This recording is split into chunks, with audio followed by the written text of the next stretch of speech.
ପୂର୍ବ ଜନ୍ମର ହିସାବ କିପରି ସୁଝିବାକୁ ପଡ଼ିଥାଏ ଶୁଣନ୍ତୁ ପୌରାଣିକ କଥା। ଜଣେ ରାଜା ଥିଲେ ଯିଏକି ଅତି ଧାର୍ମିକ, ବିଚାରବନ୍ତ ଏବଂ ଈଶ୍ୱରଙ୍କ ଭକ୍ତ ଥିଲେ। ସେ ଠାକୁରଙ୍କ ପାଇଁ ମନ୍ଦିର ନିର୍ମାଣ କରି ଜଣେ ବ୍ରାହ୍ମଣକୁ ଏହାର ପୁରୋହିତ ଭାବରେ ନିଯୁକ୍ତ କଲେ। ସେହି ବ୍ରାହ୍ମଣ ଜଣେ ଅତି ଗୁଣବାନ, ଧାର୍ମିକ ଏବଂ ସନ୍ତୁଷ୍ଟ ବ୍ୟକ୍ତି ଥିଲେ। ସେ ରାଜାଙ୍କୁ କୌଣସି ପ୍ରକାର ଅନୁମୋଦନ କରୁନଥିଲେ। ରାଜା ମଧ୍ୟ ତାଙ୍କ ସ୍ୱଭାବରେ ଅତ୍ୟନ୍ତ ସନ୍ତୁଷ୍ଟ ଥିଲେ। ସେ ରାଜାଙ୍କ ମନ୍ଦିରରେ ପୂଜା କରୁ କରୁ 20 ବର୍ଷ ବିତିଗଲା। ସେ ରାଜାଙ୍କୁ କେବେ ବି କୌଣସି ପ୍ରଶ୍ନ ପଚାରି ନଥିଲେ। ରାଜାଙ୍କ ଘରେ ଏକ ବାଳକ ଜନ୍ମ ହୋଇଥିଲା। ରାଜା ତାକୁ ଉପଯୁକ୍ତ ଶିକ୍ଷା ଦେଇ ବିଦ୍ୱାନ କରିଲେ ଏବଂ ଯେତେବେଳେ ସେ ବଡ଼ ହେଲେ ସେ ତାଙ୍କୁ ଏକ ସୁନ୍ଦର ରାଜକୁମାରୀଙ୍କ ସହ ବିବାହ କରାଇଦେଲେ। ଯେଉଁଦିନ ବିବାହ ପରେ ରାଜକୁମାରୀଙ୍କୁ ପ୍ରସାଦକୁ ଅଣାଗଲା, ସେହିଦିନ ରାଜକୁମାରୀଙ୍କୁ ରାତିରେ ନିଦ ଆସିଲା ନାହିଁ। ସେ ଏପଟେ ଏବଂ ସେପଟେ ବୁଲିବା ଆରମ୍ଭ କଲେ। ସେ ଯେତେବେଳେ ସ୍ୱାମୀଙ୍କ ଶଯ୍ୟା ନିକଟରେ ପହଞ୍ଚିଲେ, ସେଠାରେ ଦେଖିଲେ ଯେ ଗୋଟିଏ ହୀରା ଓ ରତ୍ନ ଜଡ଼ିତ ଖଣ୍ଡା ଅଛି। ଯେତେବେଳେ ରାଜକୁମାରୀ ଖଣ୍ଡାକୁ ବାହାର କରିଲେ, ସେହି ତୀକ୍ଷ୍ଣ ଏବଂ ବିଜୁଳି ପରି ଚମକୁଥିବା ଖଣ୍ଡାକୁ ଦେଖିବା ପରେ ସେ ବହୁତ ଡରିଗଲେ ଏବଂ ଭୟରେ ଖଣ୍ଡା ତାଙ୍କ ହାତରୁ ଖସି ରାଜକୁମାରଙ୍କ ବେକ ଉପରେ ପଡ଼ିଗଲା। ରାଜକୁମାରଙ୍କ ମୁଣ୍ଡ କଟିଯାଇ ସେ ମୃତ୍ୟୁବରଣ କଲେ। ରାଜକୁମାରୀ ତାଙ୍କ ସ୍ୱାମୀଙ୍କ ମୃତ୍ୟୁରେ ଶୋକ କରିବାକୁ ଲାଗିଲେ। ସେ ଈଶ୍ୱରଙ୍କ ନିକଟରେ ପ୍ରାର୍ଥନା କଲେ, ପ୍ରଭୁ, ମୁଁ ହଠାତ୍ ଏଠାରେ କିପରି ପାପ କଲି? ମୋ ସ୍ୱାମୀ ମୋ ହାତରେ ମରିଗଲେ। ତୁମେ ତ ଜାଣିଛ ପ୍ରଭୁ, କିନ୍ତୁ ମୁଁ ଏହି କଥା ରାଜସଭାରେ କହିପାରିବି ନାହିଁ, କାରଣ ଏହା ମୋର ପିତାମାତା ଏବଂ ଶାଶୁ ଶ୍ୱଶୁରଙ୍କୁ ଲଜ୍ଜା ବୋଧ କରାଇବ ଏବଂ ମୋ କଥାକୁ କେହି ବିଶ୍ୱାସ କରିବେ ନାହିଁ। ସକାଳେ ଯେତେବେଳେ ପୁରୋହିତ ଗାଧୋଇବାକୁ ଆସିଥିଲେ, ରାଜକୁମାରୀ ତାଙ୍କୁ ଦେଖିବା ପରେ ବିଳାପ କରି ଶୋକ କରିବା ଆରମ୍ଭ କରିଦେଲେ। ଓହୋ, ମୋ ସ୍ୱାମୀଙ୍କୁ କେହି ହତ୍ୟା କରି ଚାଲିଗଲା। ଲୋକମାନେ ଆସି ଏକତ୍ରିତ ହେଲେ ଏବଂ ରାଜା ସାହେବ ଆସି ତାଙ୍କୁ ପଚାରିଲେ, କିଏ ହତ୍ୟା କରିଛି? ସେ କହିଲା, ମୁଁ ଜାଣେ ନାହିଁ ସେ କିଏ, କିନ୍ତୁ ସେ ଠାକୁରଙ୍କ ମନ୍ଦିରକୁ ଯାଉଥିବାର ଦେଖିଥିଲି। ଯେତେବେଳେ ରାଜାଙ୍କ ସମେତ ସମସ୍ତେ ଠାକୁରଙ୍କ ମନ୍ଦିରକୁ ଗଲେ, ସେମାନେ ସେଠାରେ ବ୍ରାହ୍ମଣଙ୍କୁ ଉପାସନା କରୁଥିବାର ଦେଖିଲେ। ସେମାନେ ତାଙ୍କୁ ଧରି ପଚାରିଲେ ଯେ ସେ ରାଜକୁମାରଙ୍କୁ କାହିଁକି ହତ୍ୟା କଲେ। ବ୍ରାହ୍ମଣ କହିଲେ, ମୁଁ ରାଜକୁମାରଙ୍କୁ ହତ୍ୟା କରିନାହିଁ। ମୁଁ ତାଙ୍କ ପ୍ରାସାଦକୁ ମଧ୍ୟ ଦେଖିନାହିଁ। ଭଗବାନ ଏହାର ସାକ୍ଷୀ ଅଟନ୍ତି। ନ ଦେଖି ଅପରାଧ ପାଇଁ କାହାକୁ ଦାୟୀ କରିବା ଠିକ୍ ନୁହେଁ। କିନ୍ତୁ କେହି ବ୍ରାହ୍ମଣଙ୍କ କଥା ଶୁଣିଲେ ନାହିଁ। ସମସ୍ତେ ଅଲଗା ଅଲଗା କଥା କହିଲେ। ରାଜାଙ୍କ ହୃଦୟରେ ବାରମ୍ବାର ବିଚାର ଆସିଲା ଯେ ଏହି ବ୍ରାହ୍ମଣ ନିର୍ଦ୍ଦୋଷ ଅଟେ। କିନ୍ତୁ ଅନେକ ଲୋକଙ୍କ କହିବା ପରେ ରାଜା ବ୍ରାହ୍ମଣଙ୍କୁ କହିଲେ ଯେ ମୁଁ ତୁମକୁ ମୃତ୍ୟୁଦଣ୍ଡ ଦେଉନାହିଁ, କିନ୍ତୁ ତୁମର ଯେଉଁ ହାତରେ ମୋ ପୁତ୍ରର ହତ୍ୟା କରିଛ, ମୁଁ ଆଦେଶ ଦେଉଛି ତୁମର ସେହି ହାତକୁ କାଟି ଦିଆଯାଉ। ଏହା କହି ରାଜା ତାଙ୍କ ହାତ କଟାଇ ଦେଲେ।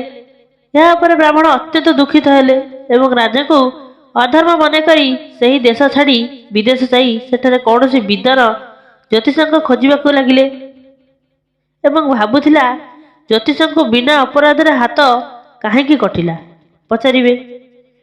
ତାଙ୍କୁ କେହି ଜଣେ କହିଲେ ଯେ ଜଣେ ବିଦ୍ୱାନ ଜ୍ୟୋତିଷ କାଶୀରେ ରୁହନ୍ତି। ତାପରେ ସେ ସେହି ଜ୍ୟୋତିଷଙ୍କ ଘରେ ପହଞ୍ଚିଲେ। ସେତେବେଳେ ଜ୍ୟୋତିଷ ଘରେ ନଥିଲେ। ତେଣୁ ବ୍ରାହ୍ମଣ ତାଙ୍କ ପତ୍ନୀଙ୍କୁ ପଚାରିଲେ, ମା, ଆପଣଙ୍କ ସ୍ୱାମୀ ଜ୍ୟୋତିଷ ମହାରାଜ କେଉଁଠାରେ ଅଛନ୍ତି? ତାପରେ ସେହି ମହିଳା ବହୁତ ଅସହ୍ୟ ଦୁର୍ବ୍ୟବହାର କଲେ।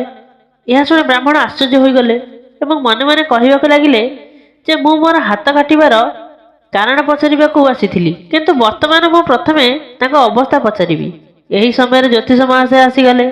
ସେ ଘରେ ପ୍ରବେଶ କରିବା ମାତ୍ରେ ତାଙ୍କ ପତ୍ନୀ ତାଙ୍କୁ ଅନେକ ଅପମାନିତ ଶବ୍ଦ କହି ଅପମାନିତ କରିଥିଲେ, କିନ୍ତୁ ଜ୍ୟୋତିଷ ନୀରବ ରହି ଶୁଣିଲେ। ତାଙ୍କ ପତ୍ନୀକୁ କିଛି କହୁନଥିଲେ। ଏହାପରେ ଜ୍ୟୋତିଷ ତାଙ୍କ ସିଂହାସନରେ ଆସି ବସିଲେ ଏବଂ ବ୍ରାହ୍ମଣକୁ ବସିଥିବାର ଦେଖି ଜ୍ୟୋତିଷ ତାଙ୍କୁ ପଚାରିଲେ, କୁହନ୍ତୁ ବ୍ରାହ୍ମଣ ଦେବତା, କାହିଁକି ଆସିଲେ?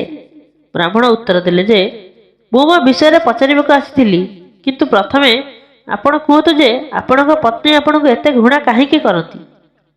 ଆପଣଙ୍କୁ ଏମିତି ଅସଦାଚରଣ କରୁଛନ୍ତି ଯାହାକୁ କେହି ସହ୍ୟ କରିପାରିବେ ନାହିଁ, କିନ୍ତୁ ଆପଣ ଏହାକୁ ସହ୍ୟ କରୁଛନ୍ତି। ଜ୍ୟୋତିଷ କହିଲେ, ଏହାର ଏକ କାରଣ ଅଛି। ଏ ମୋର ସ୍ତ୍ରୀ ନୁହେଁ, ଏହା ମୋର କର୍ମ।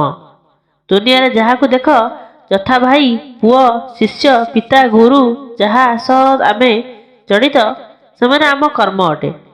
ଏ ମୋର ସ୍ତ୍ରୀ ନୁହଁ, ଏ ମୋର କର୍ମ ଅଟେ ଏବଂ ଏହା ନ ଭୋଗିଲେ ଦିନ କଟିବ ନାହିଁ।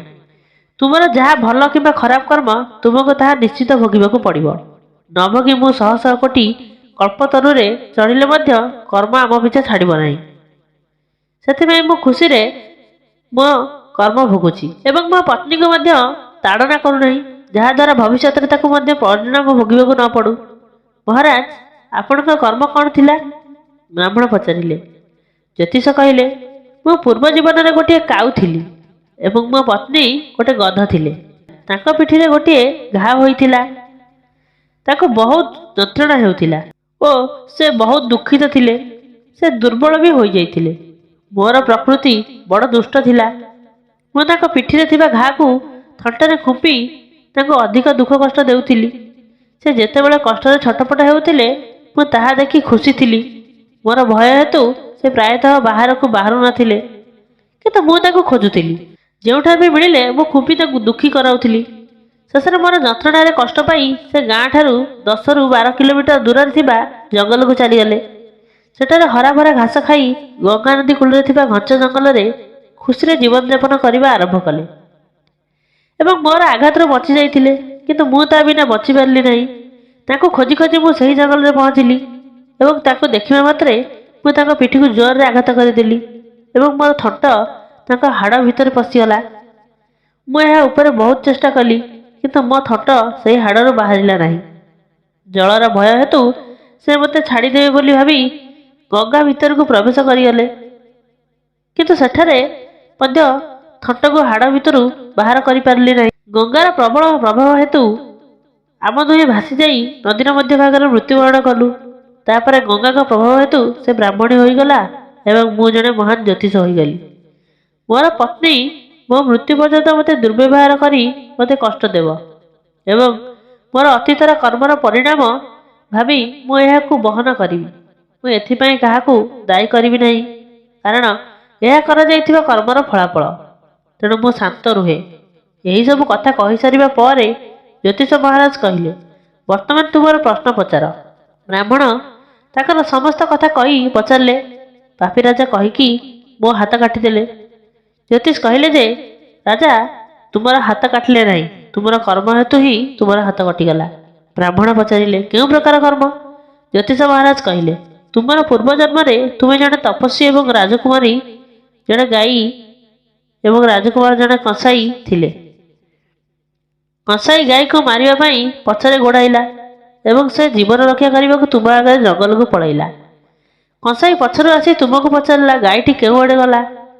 ଯେହେତୁ ତୁମେ ମିଛ କହିବି ନାହ ବୋଲି ଶପଥ କରିଥିଲ, ତେଣୁ ଗାଈଟି ଯେଉଁଆଡ଼େ ଯାଇଥିଲା ସେହି ଦିଗକୁ ହାତ ଦେଖାଇଦେଲ। କଂସାଇ ସେହି ଦିଗକୁ ଯାଇ ଗାଈଟିକୁ ହତ୍ୟା କଲା ଏବଂ ଗଙ୍ଗା କୂଳରେ ବସି ଚମଡ଼ା ବାହାର କରିବାକୁ ଲାଗିଲା। ସେତେବେଳେ ସେଠାରେ ଜଙ୍ଗଲରୁ ଏକ ସିଂହ ଆସିଲା ଏବଂ ସେ ଦୁହିଁକୁ ଖାଇବା ପରେ ସେମାନଙ୍କର ହାଡ଼ ଗଙ୍ଗା କୂଳରେ ପକାଇ ଚାଲିଗଲା। ସେମାନଙ୍କର ଅସ୍ଥି ଗଙ୍ଗାରେ ବୋହିଗଲା। ଗଙ୍ଗାର ପ୍ରଭାବ ହେତୁ କଂସାଇ ଜଣେ ରାଜକୁମାର ଏବଂ ଗାଈ ରାଜକୁମାରୀଙ୍କ ଜନ୍ମ ପାଇଲେ। ପୂର୍ବ ଜନ୍ମରେ କରିଥିବା କର୍ମ ପାଇଁ ସେ ଉଭୟ ଗୋଟିଏ ରାତି ପାଇଁ ଏକାଠି ହେଲେ। ଯେହେତୁ କଂସାଇ ଖଣ୍ଡାରେ ଗାଈକୁ ମାରିଥିଲା, ସେଥିପାଇଁ ରାଜକୁମାରୀ ହଠାତ୍ ତାଙ୍କ ହାତରେ ଖଣ୍ଡା ପାଇଲେ ଏବଂ ତାଙ୍କ ହାତରୁ ଖଣ୍ଡାଟି ଖସି ପଡ଼ିଲା ଓ ରାଜକୁମାରଙ୍କ ମୁଣ୍ଡ କଟିଗଲା ଏବଂ ସେ ମରିଗଲେ। ତୁମେ ହାତ ଦେଖାଇ କଂସାଇକୁ ଗାଈର ରାସ୍ତା ଦେଖାଇଥିଲ, ତେଣୁ ତୁମର ହାତ କଟିଗଲା। ଏହା ତୁମ କର୍ମର ଫଳ ଭାବି ଖୁସିରେ ଗ୍ରହଣ କର। ଜ୍ଞାନରେ ପରିପୂର୍ଣ୍ଣ ଜୀବନ କେତେ ସହଜ ଯଦି ଆମେ କର୍ମର ଏହି ନୀତିକୁ ଗ୍ରହଣ କରୁ ଏବଂ ଜାଣିଯାଉ, ତେବେ ଅତୀତରେ କରିଥିବା ଖରାପ କର୍ମର ପରିଣାମ ଭୋଗିବା ପରେ ମଧ୍ୟ ଆମେ ଦୁଃଖିତ ହେବା ନାହିଁ। ଆମେ ଆମର ମନର କ୍ଷମତା ବଜାୟ ରଖିବାରେ ସଫଳ ହେବା। ଆଜିର କାହାଣୀକୁ ମୁଁ ଏଇଠାରେ ଶେଷ କରୁଛି। ଯଦି ଭିଡ଼ିଓଟି ଭଲ ଲାଗିଛି ମୋ ଚ୍ୟାନେଲକୁ ସବସ୍କ୍ରାଇବ୍ କରିଦିଅନ୍ତୁ ଏବଂ ଭିଡ଼ିଓକୁ ଲାଇକ୍ ଏବଂ ସେୟାର କରିଦିଅନ୍ତୁ। ଧନ୍ୟବାଦ।